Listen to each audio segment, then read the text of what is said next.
বিএনপিকে এত সহজে তুড়ি মেরে উড়িয়ে দেওয়া যায়। এখন একটা কিন্তু মারাত্মক রকমের একটা বড় রকমের আক্রমণের শিকার আমরা হয়েছি। সাইবার অ্যাটাক হয়েছে আমাদের উপরে, চতুর্দিক থেকে একটা পরিকল্পিতভাবে বিএনপিকে হেয় প্রতিপন্ন করবার জন্য, বিএনপিকে উড়িয়ে দেওয়ার জন্য, এবং সবচেয়ে মারাত্মক যেটা, ফর দ্য ফার্স্ট টাইম এবার আমাদের নেতা তারেক সাহেবের উপরে আক্রমণ হয়েছে।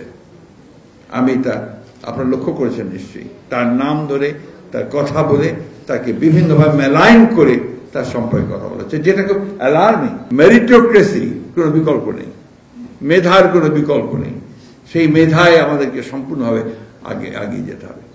তারেক রহমান সাহেব আমার নেতা, তার সম্পর্কে কথা বলা আমার জন্য খুব খুব কষ্টকর, কষ্ট মানে জটিল বলে এই জন্যে যে হি ইজ মাই লিডার। আমি তার সম্পর্কে আমি কথা বলি যে মানুষ নেতৃত্ব লাভ করে বেশ কিছুভাবে, কখনো লাভ করে আপনার জন্মগতভাবে, কখনো লাভ করে যেটা বলে মানে ওটা পারিবারিকভাবে আসে, কখনো সে সেটা অর্জন করে নিজের আপনার গুণ দিয়ে অর্জন করে, কখনো মানুষ নেতা বানিয়ে দেয়, তাই না?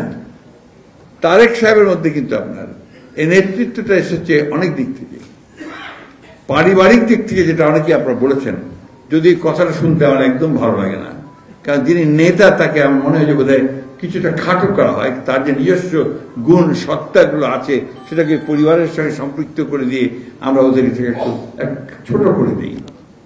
তারেক রহমান সাহেবের নিজস্ব গুণ আছে, যে গুণগুলোর জন্য তিনি আজকে এই পর্যন্ত এসছেন, নাহলে আসতে পারতেন না, নাহলে আসতে পারতেন না। কেন বলছি আপনাকে এই কথাগুলো?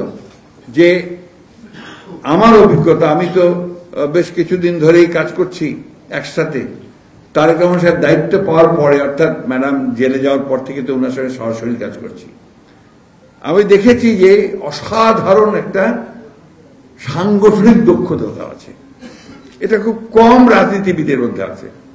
অসাধারণ, অতি অল্প সময়ের মধ্যে তিনি বিশাল একটা অংশকে তিনি সংগঠিত করে ফেলতে পারেন, এবং খুব অল্প সময়ের মধ্যে তিনি বাংলাদেশে গ্রামে পৌঁছে গেছেন, একদম একটা ওয়ার্ডে পৌঁছে গেছেন।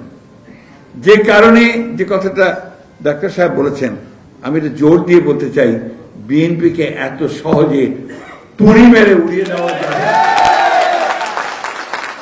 বিএনপি প্রমাণ করেছে, প্রতিবার প্রমাণ করেছে যে বিএনপি সেই ধ্বংসস্তূপ থেকে জেগে উঠতে জানে। প্রেসিডেন্ট জিয়া রহমান সাহেবের শাহাদাতের পরে অনেকে ভাবলো বিএনপি শেষ, বিএনপিকে আর খুঁজে পাওয়া যাবে না, কিন্তু সেই বিএনপি আবার আমাদের দেশের বেগম খালেদা জিয়ার নেতৃত্বে আমাদের ছাত্র নেতা, যুব নেতাদের সঙ্গে নিয়ে আবার বিএনপি জেগে উঠেছে। আবারও পরবর্তীকালে আঘাত এসেছে।